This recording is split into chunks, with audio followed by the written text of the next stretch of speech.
Hi guys, I'm Victoria David, and this is Get to Know Your Teachers. Today, I'm interviewing none other than Mr. Rosin. Thank you for coming, Mr. Rosin. It's my pleasure, Victoria.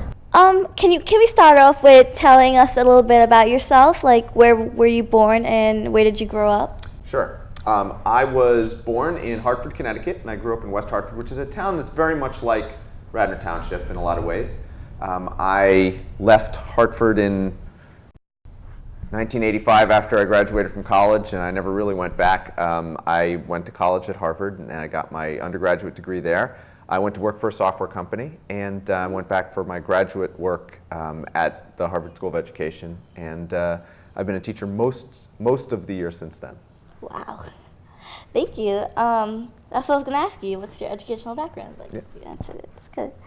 Can you tell us one thing about you that no one else knows? Well, I talk about everything a lot, and so there's not that many things that no one else knows. There are, like I know I've told my classes different stories. I used to be a crossword puzzle editor, and I got chewed out by one of the most famous mathematicians in the world for not taking any math courses when I was in college. The guy who invented fractals, he yelled at me. And one thing that I think fewer people know about, I'm probably the only member of the faculty to have actually sent a congressman to the hospital. I have a friend who is, he's now in his 5th term as the congressman from Salt Lake City, Utah. And I collided with him at his brother's wedding. We were playing football, it was actually after the wedding. And I collided with him and gave him a bloody face, and he had to go to the hospital, and I apologized to him. So Jim, if you're watching now, I'm sorry again. Wow. Thank you. That's something I didn't know about you. There you go. Why did you choose to become a teacher? When I got out of college, I started working for a software company. I was a technical writer, and I did training materials, and I traveled around the country, which was a great experience. And I was one of the first people at this company to do what we all think of as computers now, with a mouse and screen where you can move graphics around. Back then, it was all entirely new in the 1980s. And it was great stuff. I got to travel a lot. I was in my early 20s. I had a great time. I worked there for 6 years, and I loved every minute of it. But I knew that it didn't feel important enough. It was a great job, and I know it was very important to these manufacturing companies. It was a good company, and it was a very enjoyable job, and I learned an awful lot about myself and about business, about computers, about people. But I knew there was something else that I really wanted to do. I'd always thought about being a teacher, and I decided that what I really wanted to do instead of working with these adults was to help kids be able to be more fulfilled and thoughtful and skilled when they came to their own adult years. And I don't regret it at all. Actually, I was still working in high tech when I moved to Wayne. And we moved here because the schools are good here, and we moved here because this was a really great community I wanted my family to grow up in.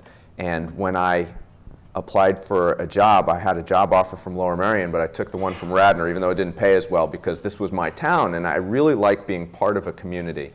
And as great as the corporation was, I've never regretted going and teaching. I love it every day. It's an incredible intellectual challenge. It's hard work. I mean, I worked 8 years in high tech overall, and regularly worked 70 hours, 80 hours a week, but it's not as hard as the average week as a teacher, and I don't regret 1 minute of it. Okay. And through those hard weeks, you said you love helping children, and do you think young children. Young children.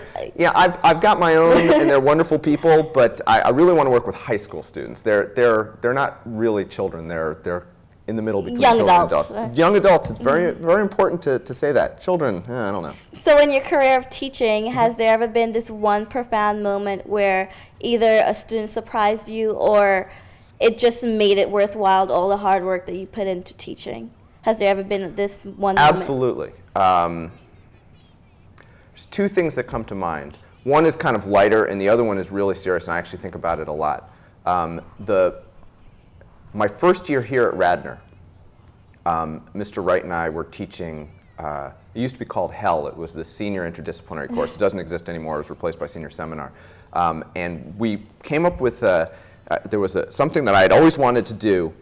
We were reading a sonnet by Shakespeare, and it was about how this man and his lover kind of lied to each other, but they still they stayed together, but they weren't entirely honest with each other. It's a very interesting psychological thing, and when I read that, I really liked the band The Offspring. It's kind of a hard rock band, and we spent a little time with the poem, and then I played the Offspring song. And the class just loved it. They're all seniors. They're actually probably 26 now. Ms. Parkinson's daughter was in that class. And I remember at the end of that class, the class applauded. They were really happy to have made this connection. And I was thinking, this is great. That was really wonderful. But the serious one that I think about all the time is my first year up in Massachusetts, when I was teaching up in Massachusetts, my first year. It was a community that was kind of half a very Radnor type community and half a much lower income community. And I taught a class of kids who really had not been successful in school. And there were kids from both communities, both parts of town. And one of them was a boy who had just moved there. He lived on his own. He was actually a foster child. And he had never had really any interest in education.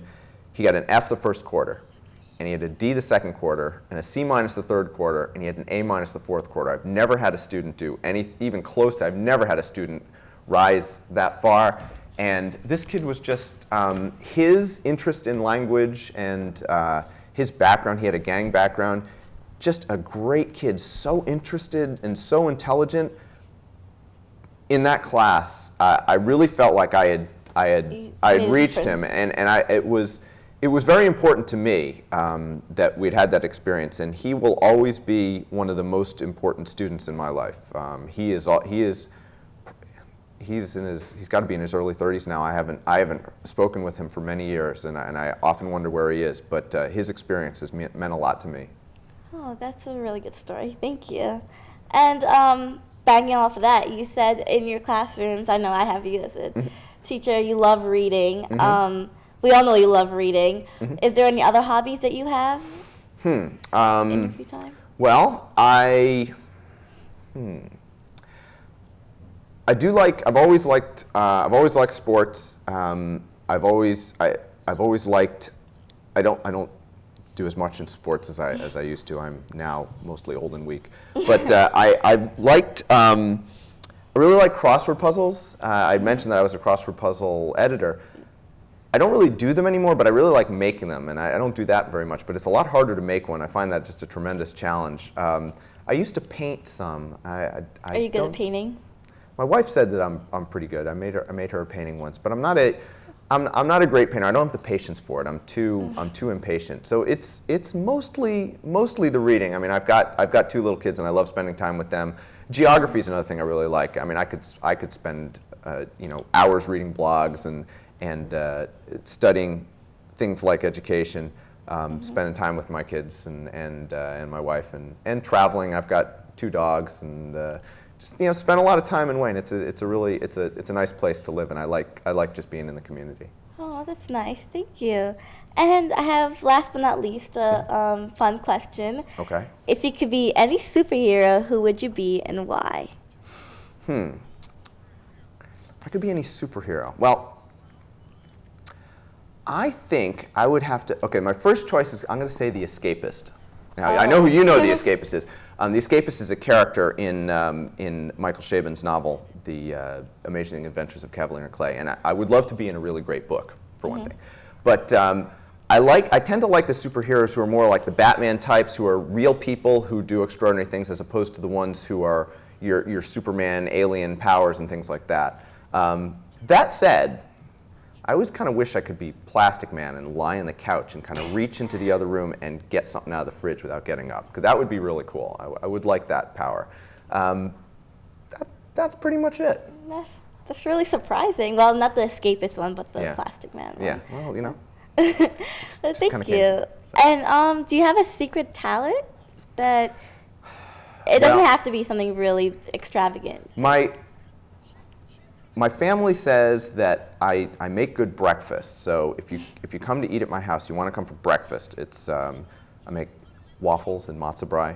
Is that your specialty? Those are my specialties. Pretty much the only other thing I make is kebabs. I really like grilling kebabs, but it's not really something I could do here in the studio. I used to be able to wiggle my ears, but it was mostly I make the glasses move, and people could watch that, but it's not very exciting.